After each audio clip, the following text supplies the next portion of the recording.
What's up, ladies and gentlemen? This is D.H. Thorne here. This latest video in Beyond the Goetia is titled Sentient Archetypal Consciousness. And this is a term that I've been trying to coin for a little while now, for the past couple of months, and trying to get passed around. And I think it's a very appropriate term for the kinds of beings that we are working with. And I say that because it's made up of three very important terms that I think need to be taken apart and explained so you understand why they fit certain kinds of spirits so well. The first part of the term is sentient, and sentient or sentient generally refers to an organism or being which has a sense of self-awareness. It has a kind of human-like intelligence, a kind of self-actualizing intelligence. It's not merely instinct, it's not merely programmed. It is something that kind of is emergent from the biology and the experience of a conscious organism.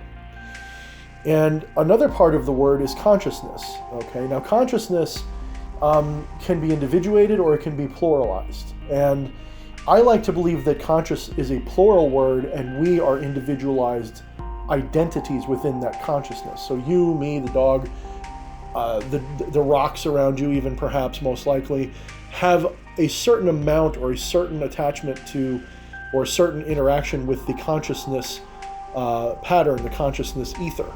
I believe consciousness most likely, more than likely, almost 100% is a universal abstract force that is something that we all tap into, and our bodies and our minds are avatars of that consciousness. That's an individuated personality, an egregore that is created by that universal consciousness.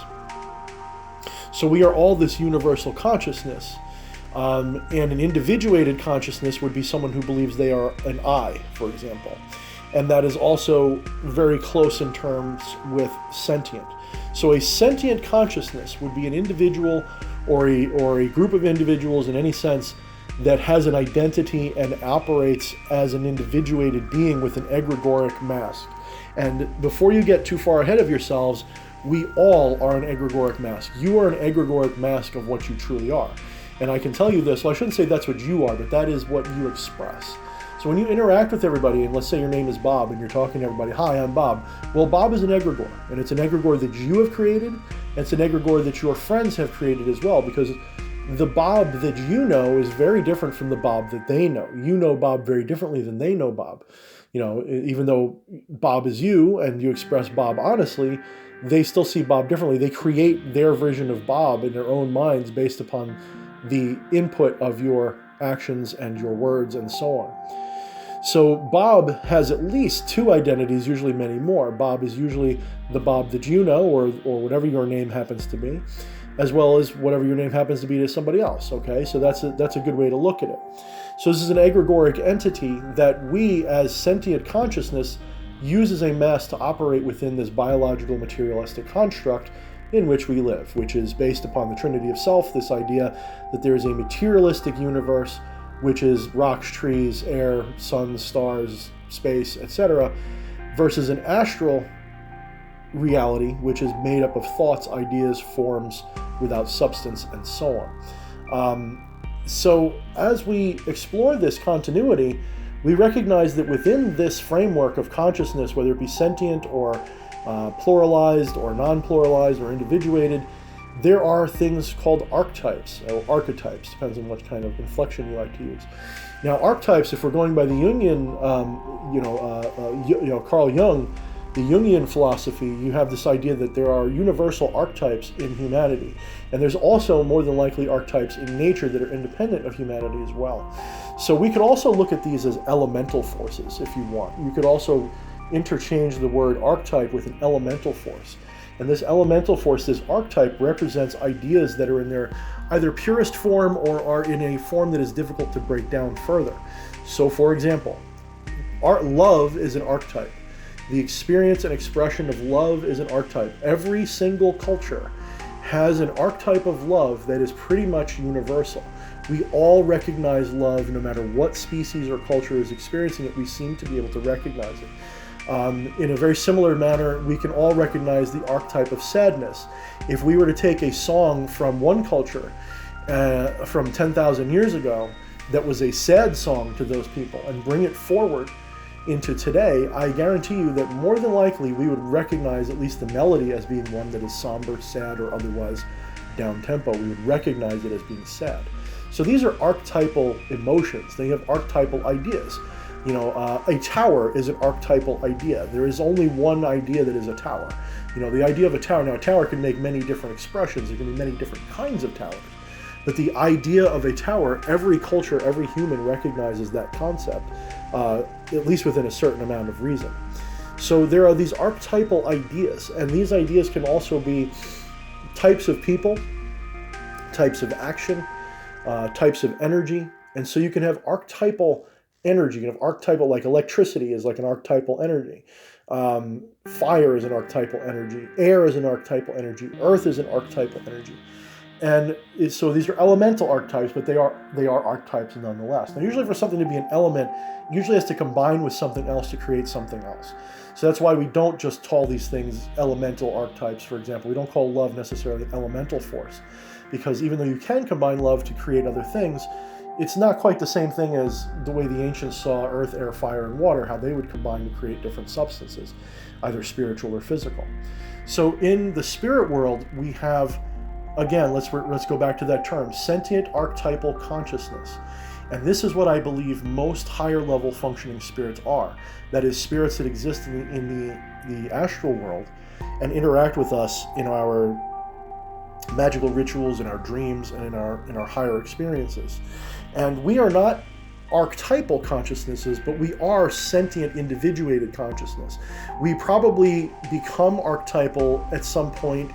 If we continue along a certain path of progression, we might become archetypal. For example, in fact, some people are archetypal. I mean, have you ever run into somebody who kind of fits the stereotypical caricaturization of a bad person? Someone who they're just selfish and rotten and cruel, and they steal from people, and they probably are your boss. These kind of people are your archetypes. And they do exist in the mortal realm as well. And just imagine what happens when such mortal people die and their egregore passes on. They become an archetypal consciousness, okay? And the ones that are really strong, really individuated, really willful, really self-aware, really able to understand their energy, and when they die, their eyes remain open instead of just being reborn. Entities like that, people like that, could potentially pass on and become ascended masters. They could become gods. They could become demons. They could become whatever you want to call them. They could become this sentient archetypal consciousness. So let me give you some examples in the Goetia. You have a lot of entities in the Goetia. If you look at what they're supposed to be good at, or what they do, they kind of have a lot of different symbolism associated with them, and at first it's a little confusing. But you can kind of pick up after a little while that they represent an archetypal concept in the ancient world. You would have had your defenders, you would have had your fertility gods and your love gods, and you would have had your offensive spirits that would have destroyed things for you. So you have these archetypal ideas that are expressed in what are personified ways. And this is something that modern history and science gets correct. Human beings have a tendency to personify natural forces. We have a tendency to look at things in nature and give them humanized features. We tend to look at a tree and think of it as a living thing. So therefore, if it's a tree that everybody likes, sometimes we name it and we give it human attributes after a while. Oh, the tree doesn't like this, the tree doesn't like that. So we personify these forces. So these sentient archetypal consciousness are forces, but they don't have necessarily human qualities to them. They don't have faces, they don't have legs, they don't have arms, they don't have human bodies, and so they don't have needs that are really the same, though some may be similar, and we'll get into that later. These spirits, whatever they are, these entities, whatever they are, become personified through human interaction, and an egregore is created between them that represents them as a mask. So when you're talking to Lord Baal, for example, which is kind of like saying Lord, but when we're talking to Baal, for example, since Baal seems to be the one I keep using, we are talking to an entity that isn't really Baal. It's not really a bull-headed god that's floating around somewhere, although that is what it will represent itself as. It is actually the archetypal essence of fertility and thunder and air and wind in a conscious sentient form. And we give it the symbolism that means those things to us in our cultures when the culture creates it. So Baal would have been created 10,000, maybe not, maybe sooner than that, maybe 6,000, but whatever, many thousand years ago, many of thousands of years ago. This entity would have been essentially created in a cooperative manner between the entity itself and the human beings that were interacting with it. So as these interactions happened, they became self-replicating, self-reinforcing. And the spirit would, of course, because it gains energy, it gains pressure, as I like to call it, to borrow from an anime term, as it gains a kind of spiritual pressure, and it becomes more and more real in the astral realm and begins to have more and more reality in the physical realm, it begins to take on godlike aspects if it didn't already have them. And it may have already had them. Some of these entities could exist independent of humanity for thousands, millions of years perhaps.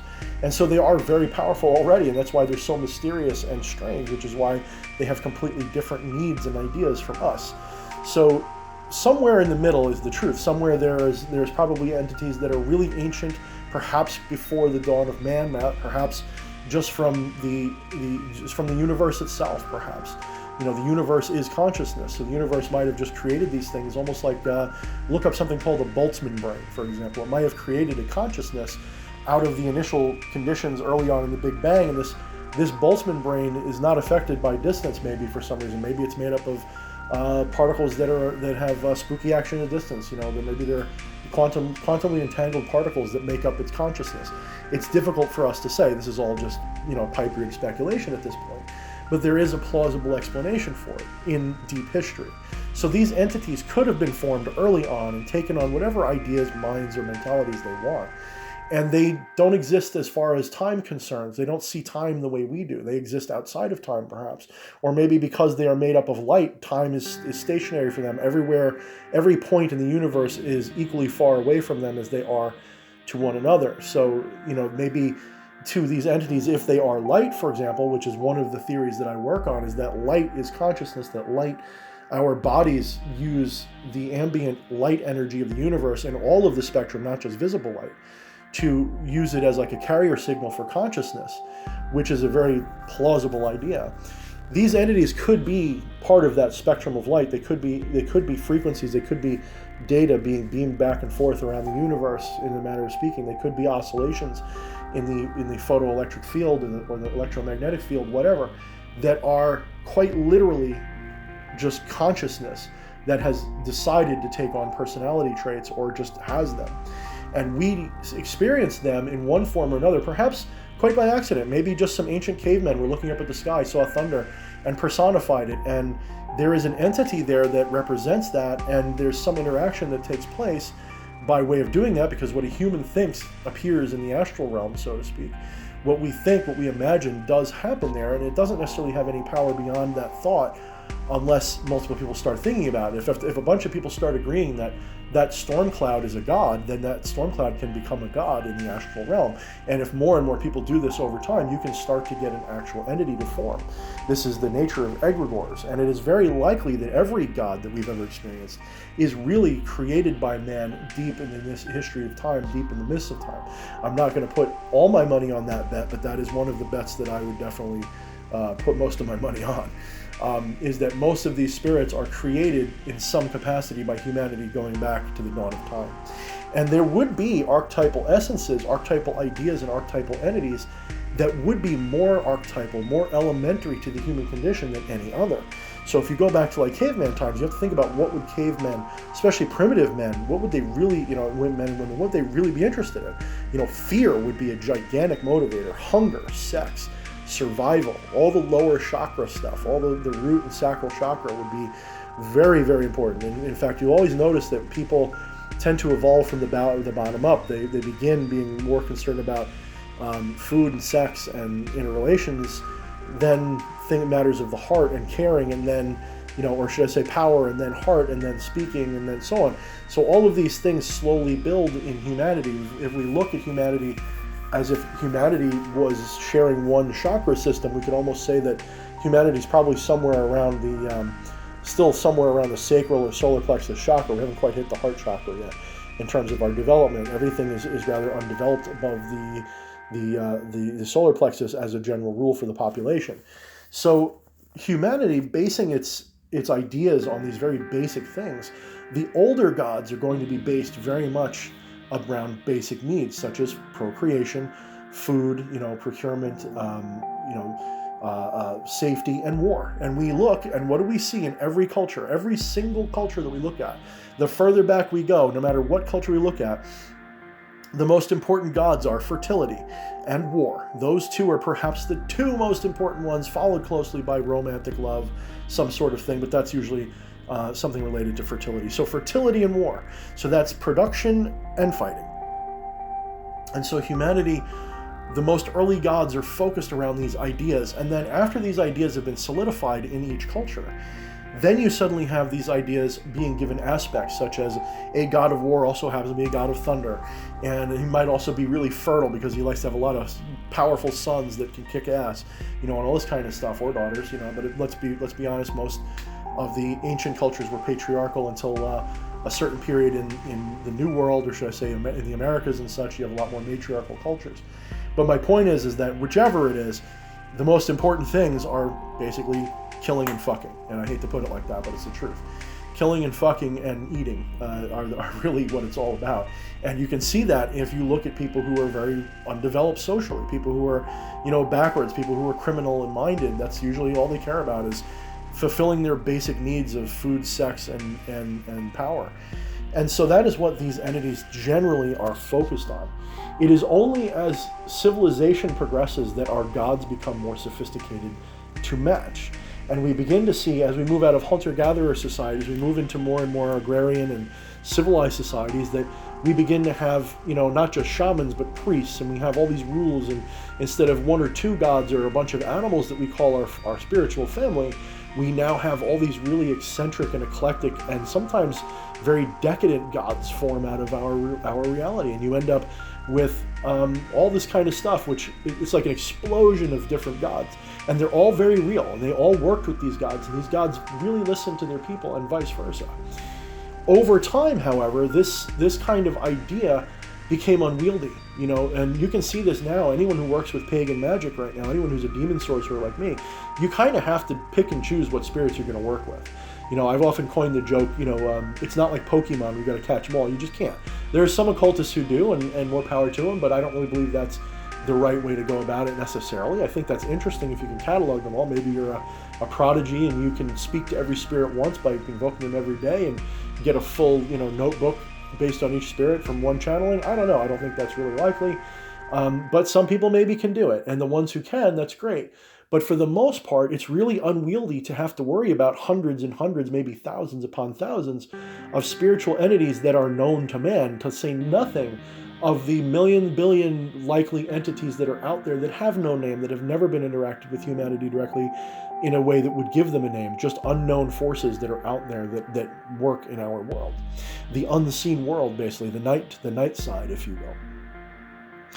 So what ends up happening is humanity, in our quest for innovation and technology and simplification, we find that these advanced cultures, what do they end up doing? In almost every case, they do one of two things.